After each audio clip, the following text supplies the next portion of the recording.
What is going down, YouTube family? It is your boy Zary, and before we get into the video, one thing I want to tell you is, if you are just starting this game and you are under level 15, make sure you're using my promo code.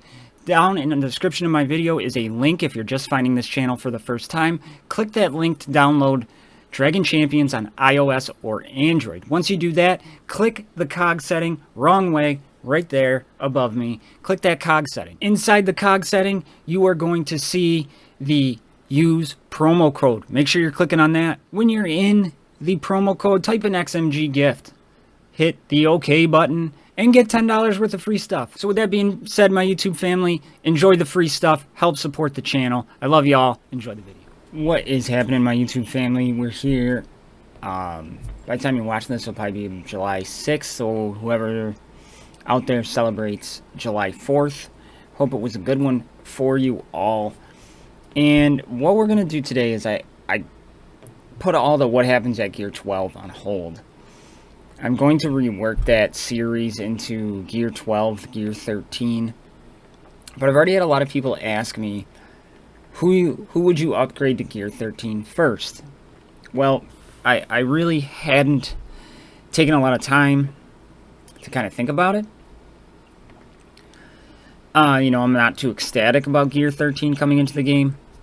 And on the test server, you know, there's Gear 11, Gear 12 buttons. There isn't a Gear 13 yet.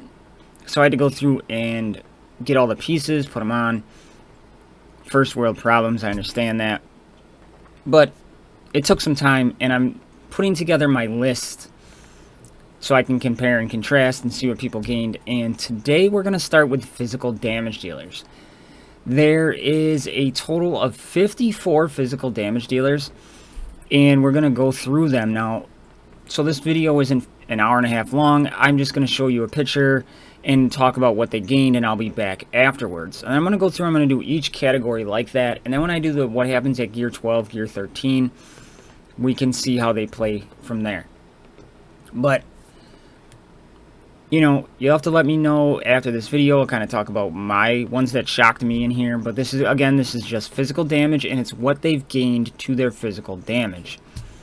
And that's it. So enjoy it.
We're back, and man, there were some surprising ones in there.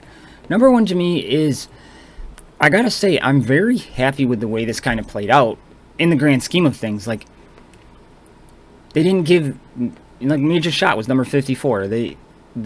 He's not there to kind of do damage. Now he's like a faux damage dealer, but he's there to get the blinds out and stuff like that. So I'm good with that.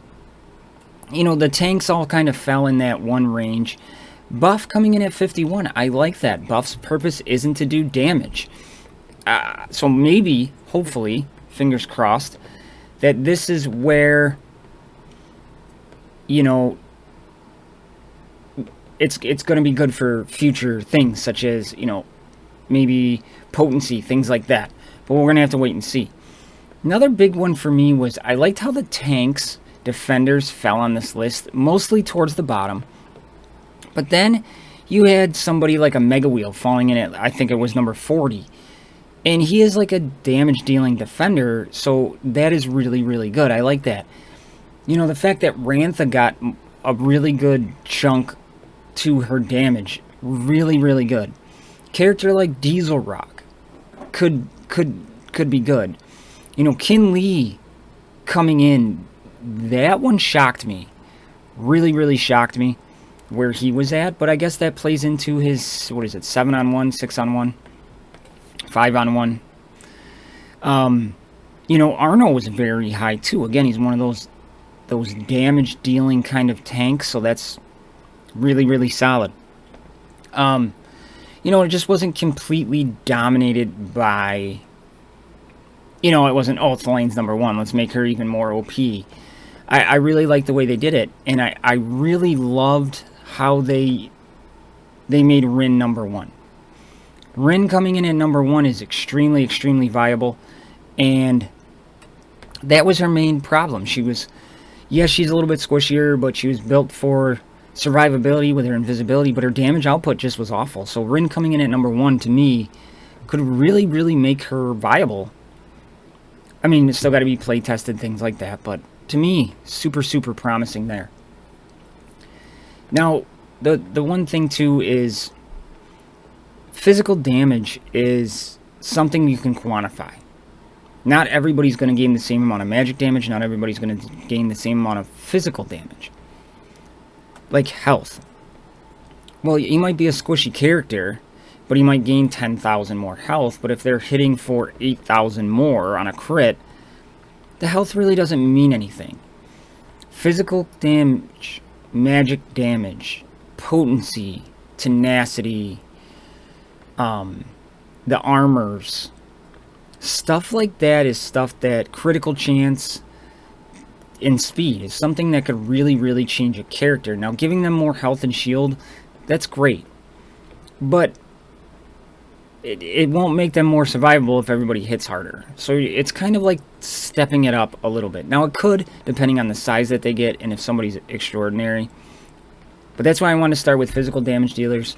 So let me know what shocked you, what you liked about this, and tomorrow will be magic damage dealers. So I will see y'all in the next one. I love you. I'm out.